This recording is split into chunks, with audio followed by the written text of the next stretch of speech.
got so much motherfucking design on right now. Bring it down, bring it down, make it come out. I got 3 whole thoughts, I'm the guap with it. Bitches on my line, and you know. Bismillahirrahmanirrahim. Kita akan memulai pembahasan yang baru. Nah, kali ini saya sedang memegang buku Ulumul Hadis. Nah, ini adalah salah satu referensi dari materi-materi kita dalam video-video ini. Nah, dalam Ulumul Hadis ini adalah buku referensi dari Al-Hafiz Idris Siregar STHI MHG. Nah, beliau ini adalah salah satu dosen Universitas UINSU, Universitas Islam Negeri Sumatera Utara. Nah, ini saya dapat dari kampus UINSU. Kita akan membahas kali ini yang ada di buku ini, semua materi yang terdapat dari buku ini. Jadi, semuanya akan kita bahas satu persatu. Kali ini kita akan membahas tentang hadis yang ditinjau dari segi kualitasnya. Nah, jadi di dalam buku ini kita akan membahas apa itu hadisnya. Sebelum kita membahas tentang hadis-hadis yang dikaji dari segi kualitasnya, kita harus paham ternyata para ulama itu memiliki metode khusus untuk menilai kualitas suatu hadis. Jadi salah satu pembahasannya adalah pembagian hadis ditinjau dari segi kualitasnya, yaitu hadisnya itu ada namanya hadis hasan, hadis sahih, hadis hasan, dan hadis sahih, hadis hasan, dan juga hadis dhaif. Nah, kita akan bahas satu persatu. Sebelum masuk ke pembahasan, kita pahami dulu nih bahwa kualitas hadis itu berkaitan dengan tingkatan penerimaan suatu hadis berdasarkan penelitian para ulama terhadap sanad, rawi, dan isi hadis tersebut. Jadi semuanya itu berpengaruh dalam tingkat penilaian suatu hadis. Nah, oke, langsung aja ya kita mulai pembahasannya. Yang pertama itu yaitu pengertian pembagian hadis dari segi kualitas. Nah, jadi ketika kita melihat hadis dari segi kualitas, maksudnya adalah bagaimana tingkatan kekuatan dan keabsahan hadis tersebut. Nah, jadi hadis itu bakal diteliti bagaimana hadis itu sampai kepada kita. Jadi mereka itu memperhatikan beberapa hal, seperti yang pertama yaitu hadis sanad hadis yang dirangkaikan orang-orang yang meriwayatkan hadis. Yang kedua itu adalah perawi. Yang ketiga itu adalah perawi, sanad perawi dan matanya. Nah, kita akan mempelajari satu persatu dari segi kualitas ini. Jadi kedua itu hadis para perawi, kualitas para perawi, apakah mereka orang yang terpercaya dan memiliki kemampuan dalam meriwayatkan hadis. Yang ketiga, apakah isi hadis tersebut bertentangan dengan dalil yang lebih kuat atau yang tidak dari penelitian tersebut. Jadi hadis itu kemudian itu dibagi menjadi beberapa tingkatan, yaitu ke tingkatan yang pertama itu adalah hadis sahih. Secara bahasa, hadis sahih berarti sehat, benar, atau selamat dari segala kekurangan. Jadi sedangkan menurut istilah ilmu hadis itu, hadis yang sahih adalah hadis yang sanadnya bersambung, diriwayatkan perawi yang adil dan kuat hafalannya, tidak memiliki cacat, serta tidak bertentangan dengan riwayat-riwayat yang lebih kuat.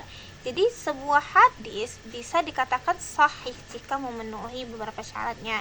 Yang pertama itu syarat yang pertama itu adalah sanadnya itu bersambung. Artinya setiap perawi dalam rangkaian hadis benar-benar menerima hadis tersebut dari perawi sebelumnya.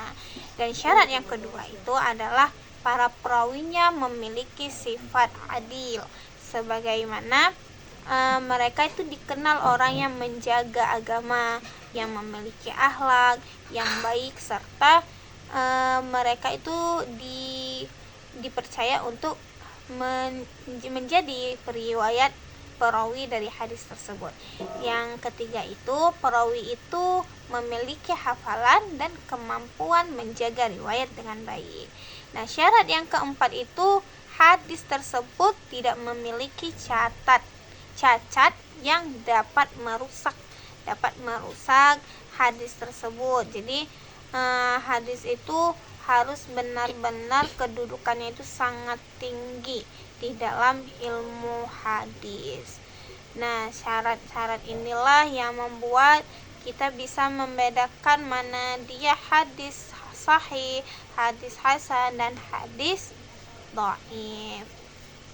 Nah, hadis sahih, kita bahas tentang hadis sahih. Hadis sahih itu memiliki kedudukan yang sangat tinggi di dalam ilmu hadis dan dapat dijadikan sebagai dasar dalam pengambilan hukum Islam. Jadi, contohnya itu seperti kitab hadis yang banyak membuat hadis sahih dalam kitab Sahih Al-Bukhari, kitab Sahih Muslim. Yang ketiga itu hadis hasan. Selanjutnya adalah hadis hasan.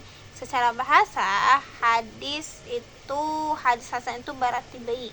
Jadi, sedangkan menurut istilah hasan itu adalah hadis yang memiliki syarat hampir sama dengan hadis sahih.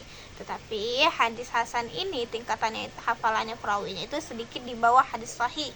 Artinya hadis hasan tetap diriwayatkan oleh perawi yang terpercaya, sanadnya bersambung dan tidak memiliki cacat. Jadi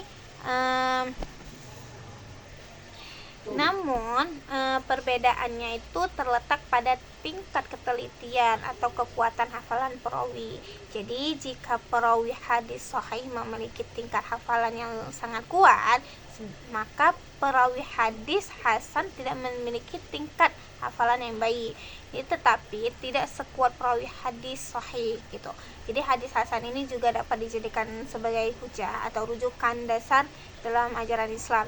Jadi hadis hasan bukan berarti dia tuh hadis yang lemah, tetapi hanya saja berada satu tingkat di bawah hadis sahih itu. Nah, yang keempat itu hadis dhaif. Nah, dhaif itu artinya adalah lemah, yang mana hadis ini dikatakan hadis dhaif karena secara bahasa dhaif itu berarti lemah. Sedangkan menurut istilah, dhaif itu artinya hadis yang tidak memenuhi syarat sebagai hadis sahih maupun hadis hasan. Nah, ada beberapa penyebab kenapa itu hadis menjadi hadis dhaif. Jadi misalnya ketika sanadnya itu tidak bersambung atau ada yang terputus tengah jalan, itu terdapat perawi yang kurang, yang kuat hafalannya, atau ada perawi yang tidak diketahui kepercayaannya, maka hadis dhaif memiliki tingkat penerimaan itu yang berbeda-beda. Tidak semua hadis dhaif itu langsung ditolak, tetapi para ulama itu berbeda pendapat dalam penggunaan dalam hadis sahih ini. Jadi dalam masalah hukum akidah, hadis dhaif umumnya tidak digunakan sebagai dasar utama.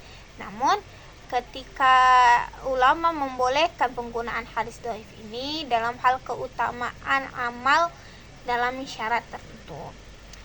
Yang kelima itu perbedaan hadis sahih, hasan, dan dhaif. Nah, hadis hasan secara sederhananya perbedaannya itu adalah kalau misalnya hadis sahih tingkat kualitasnya itu paling tinggi karena memenuhi seluruh syarat penerimaan hadis. Sedangkan hadis hasan itu adalah hadis yang kualitasnya itu baik, tetapi tingkat penelitiannya itu perawinya itu berada di bawah hadis sahih. Jadi setelah hasan ada hadis sahih. Sedangkan hadis dhaif itu dia adalah hadis yang tidak memenuhi syarat. Jadi semakin banyak kualitas sanad dan perawinya, maka semakin kuat kedudukan hadis tersebut, seperti hadis-hadis yang tadi. Jadi pembahasan yang keenam itu pentingnya mengetahui kualitas sahih. Kualitas hadis. Nah, jadi kenapa kita perlu mengetahui kualitas hadis? Kenapa ya? Apakah ada hal yang tertentu? Apakah itu wajib kita ketahui? Jawabannya itu karena tidak semua perkataan dinisbatkan kepada Rasulullah dapat langsung diangkat benar. Karena para ulama sejak dahulu sangat berhati-hati dalam menerima hadis. Mereka itu melakukan penelitian yang sangat panjang untuk memastikan apakah sebuah riwayat benar-benar berasal dari Rasulullah atau tidak. Nah, hal ini dilakukan sebagai bentuk menjaga kemurnian ajaran Islam. Bahkan Rasulullah itu mengatakan, jika ada seseorang yang menyampaikan suatu ajaran mengatasnamakan aku, itu hal yang sangat dibencikan Rasulullah. Nah, umat Islam itu mengetahui mana hadis yang kuat dan mana hadis yang perlu dikaji kembali itu dari para hadis. Nah, jadi kesimpulan dari pembahasan tadi, kita itu dapat memahami bahwa hadis yang ditinjau dari segi kualitas itu terbagi menjadi 3 utama. Yang pertama hadis sahih, yang mana hadis yang memenuhi syarat dan diterima, dimiliki tingkat kualitas paling tinggi.